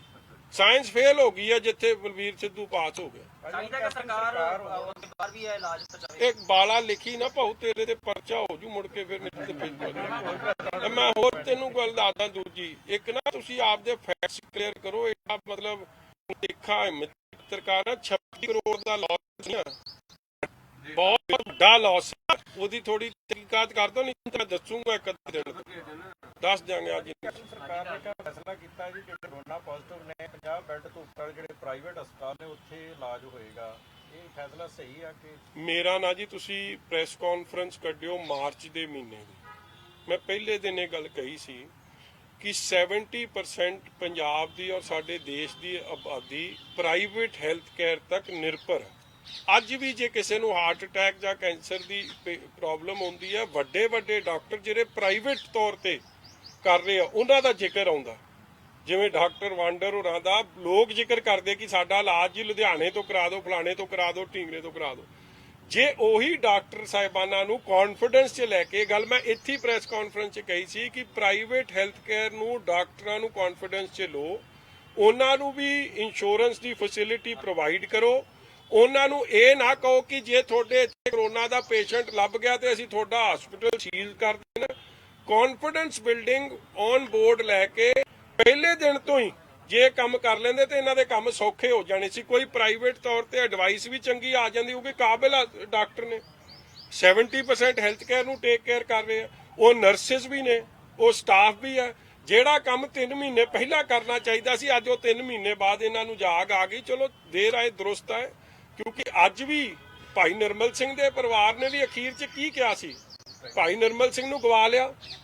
ਅੱਜ ਵੀ ਅਸੀਂ 40 ਜੀਆਂ ਨੂੰ ਗਵਾ ਕੇ ਇਹ ਫੈਸਲਾ ਲੈ ਰਹੇ ਤੇ ਕੀ ਇਹਦੀ ਇਨਕੁਆਇਰੀ ਨਹੀਂ ਹੋਣੀ ਚਾਹੀਦੀ ਕਿ ਆਪਾਂ ਇਹ ਇੰਨਾ ਲੇਟ ਇਹ ਕਦਮ ਕਿਉਂ ਲਿਆ? ਔਰ ਪ੍ਰਾਈਵੇਟ ਹੈਲਥ ਕੇਅਰ ਵਾਲੇ ਆਫਟਰ ਆਲ ਇਹ ਸਾਰੇ ਇੰਡੀਅਨ ਮੈਡੀਕਲ ਐਸੋਸੀਏਸ਼ਨ ਦੇ ਜ਼ਿੰਮੇਵਾਰ ਮੈਂਬਰ ਹੈ, ਉਹ ਚਾਹੁੰਦੇ ਵੀ ਸਨ, ਮਗਰ ਜਦ ਉਹਨਾਂ ਨੂੰ ਸਿਰਫ ਦਬਕੇ ਵੱਜੇ, ਉਹਨਾਂ ਨੂੰ ਸਿਰਫ ਥ੍ਰੈਟ ਕੀਤਾ ਗਿਆ ਤਾਂ ਉਹ ਪਿੱਛੇ ਹਟ ਗਏ। ਇਸ ਲਈ ਚਲੋ ਦੇਰ ਹੈ ਦਰੁਸਤ ਹੈ, ਮਗਰ ਦੇਰ ਸ਼ੁੱਡ ਬੀ ਇਨਕੁਆਇਰੀ। 39 ਜਿਹੜੀਆਂ ਡੈਥਸ ਹੋਈਆਂ ਨੇ ਉਹ ਕਿਹਦੀ ਕਮੀ ਪੇਸ਼ੀਆਂ ਕਰਕੇ ਹੋਏ? ਕੀ ਉਹ ਜੈਨੂਇਨ ਡੈਥ ਸੀ? ਮੈਂ ਡਾਕਟਰ ਸਾਹਿਬਾਨਾਂ ਦੀ ਗਲਤੀ ਨਹੀਂ ਕਰਦਾ, ਉਹਨਾਂ ਨੂੰ ਵਿਚਾਰਿਆਂ ਨੂੰ ਤਾਂ ਸਹੂਲਤ ਹੀ ਨਹੀਂ ਦਿੱਤੀ, ਮਗਰ ਪਾਲਿਸੀ ਡਿਸੀਜਨਸ ਠੀਕ ਨਹੀਂ ਸੀ। ਅੱਜ ਵੀ ਇਹ ਜਿੰਨੇ ਬੈੱਡ ਨੇ, ਆਕਸੀਜਨ ਜਿੱਥੇ ਵੈਂਟੀਲੇਟਰ ਨੇ, 250-300 ਤਾਂ ਪ੍ਰਾਈਵੇਟ ਸੈਕਟਰ ਤੇ ਉਹਨਾਂ ਦੀ ਮਦਦ ਲਈ ਰਿਹਾ। ਐਂਬੂਲੈਂਸ ਇਹਨਾਂ ਕੋਲ ਤਾਂ 2 ਨੇ ਵੈਂਟੀਲੇਟਰ ਵਾਲੀਆਂ, ਬਾਕੀ ਤਾਂ 100 ਪ੍ਰਾਈਵੇਟ ਸੈਕਟਰ ਤੇ। ਜੇ ਤੁਸੀਂ ਵੈਂਟੀਲੇਟਰ ਉਹਨਾਂ ਦੀ ਮਦਦ ਲੈ ਸਕਦੇ ਸੀ, ਐਂਬੂਲੈਂਸ ਦੀ ਲੈ ਲੈਂਦੇ, ਫਿਰ ਡਾਕਟਰ ਤੇ ਨਰਸਾਂ ਦੀ ਵੀ ਲੈ ਲੈਂਦੇ, ਫਿਰ ਕੀ ਪ੍ਰੋਬਲਮ ਸੀ? ਅਜੀ ਸੀਐਮ ਜਾਂ ਇਹਨਾਂ ਦੇ ਮੰਤਰੀ ਜਾਂ ਐਮਐਲਏ ਕਰੋਨਾ ਪੀੜਤਾਂ ਦਾ ਜਾਂ ਆਮ ਲੋਕਾਂ ਦਾ ਮੁਸ਼ਕਲਾਂ ਵਾਸਤੇ ਉਹਨਾਂ ਤੱਕ ਪਹੁੰਚੇ ਨਹੀਂ ਗਏ ਜੀ, ਗਏ ਹੀ ਨਹੀਂ। ਕਿਸੇ ਦਾ ਪੁੱਛਿਆ ਹੀ ਨਹੀਂ ਜੀ। ਮੰਤਰੀ ਸਾਹਿਬ ਵੀ ਪਹਿਲਾਂ ਤਾਂ ਉਹਨਾਂ ਨੇ ਆਪਦੇ ਘਰੇ ਸਟicker ਲਾ ਛੱਡਿਆ। ਜਿਸ ਦਿਨ ਕਰੋਨਾ ਦੀ 22 ਤਰੀਕ ਨੂੰ ਲਾਕਡਾਊਨ ਅਨਾਉਂਸ ਹੁੰਦਾ ਹੈ, 23 ਨੂੰ ਉਹਨਾਂ ਨੇ ਆਪਦੇ ਘਰ ਲਾ ਦਿੱਤਾ ਕਿ ਮੈਂ ਨਹੀਂ ਬਾਹਰ ਜਾ ਸਕਦਾ, ਜਦ ਕਿ ਜਰਨੈਲ ਦਾ ਕੰਮ ਸੀ ਲੜਾਈ ਲੜਨੀ। ਔਰ ਬਾਹਰ ਉਸ ਦਿਨ ਨਿਕਲੇ ਜਦ ਆਪਣੇ ਇੱਥੇ ਪ੍ਰੈਸ ਕਾਨਫਰੰਸਾਂ 'ਚ ਰੌਲਾ ਪਿਆ, ਫਿਰ ਉਹ 4 ਜ਼ਿਲ੍ਹਿਆਂ 'ਚ ਗਏ, ਨਹੀਂ ਤਾਂ ਉਹ ਤਾਂ ਜਾਂਦੇ ਹੀ ਨਹੀਂ ਸੀ। ਜਿਹੜਾ ਜਰਨੈਲ ਮੈਦਾਨ 'ਚ ਹੀ ਨਾ ਜਾਵੇ ਉਹਨੇ ਕੀ ਕਰ ਦੇਣਾ। ਮਗਰ ਚਲੋ ਹੁਣ ਮੈਂ ਸਮਝਦਾ ਉਹਨੇ 1000 ਬੰਦੇ ਇੱਕ ਦਿਨ ਸਰਕਟ ਹਾਊਸ ਸੀ, ਡਾਕਟਰ ਸੱਦੇ ਸੀਗੇ ਕਿ ਉੱਥੇ ਮਿਲ ਲਿਆ ਫਿਰ ਜਿਹੜੇ ਹਾਂਜੀ ਸਰਕਟ ਹਾਊਸ ਬੁਲਾ ਕੇ ਇੱਕੋ ਦਿਨ 'ਚ ਸਾਰੇ ਪੰਜਾਬ ਦਾ ਰਾਉਂਡ ਲਾ ਲਿਆ। ਇੱਕੋ ਦਿਨ 'ਚ ਸਾਰੇ ਪੰਜਾਬ ਦਾ ਰਾਉਂਡ ਲਾਇਆ। ਜਾਦੂਗਰ ਮੰਤਰੀ ਆ, ਜਾਦੂਗਰ। ਪੰਜਾਬ ਦਾ ਚੱਕਰ ਲਾ ਤੁਸੀਂ ਤਾਂ ਇਹ ਖਬਰ ਲਾਓ ਕਿ ਇਹ ਬੱਕਰਾ ਕਿਹਨੂੰ ਝਟਕਾਉਣ ਲਈ ਹੈ, ਇਹ ਕਿਹੜੇ ਕਾਂਗਰਸੀ ਨੂੰ ਝਟਕਾ ਰਿਹਾ ਇਹ। ਦੱਸ ਦਿਓ ਥੋੜਾ ਜਿਹਾ ਕਿਹੜਾ ਕਾਂਗਰਸੀ ਹੈ ਤੁਸੀਂ ਉਹ ਵੀ ਤੁਸੀਂ ਸਿਆਣੀ ਹੋ, ਜਿਹੜਾ ਉਹਦਾ ਖਰਾਬ ਕਰਦਾ ਉਹਨੂੰ ਝਟਕਾਉਂਦਾ ਫਿਰਦਾ ਉਹਨਾਂ ਹੋਰ ਕਾਹਦੇ ਲਈ। ਚੰਗਾ ਜੀ, ਥੈਂਕ ਯੂ। ਚਾਹ ਪਾਣੀ ਛਕ ਲਓ।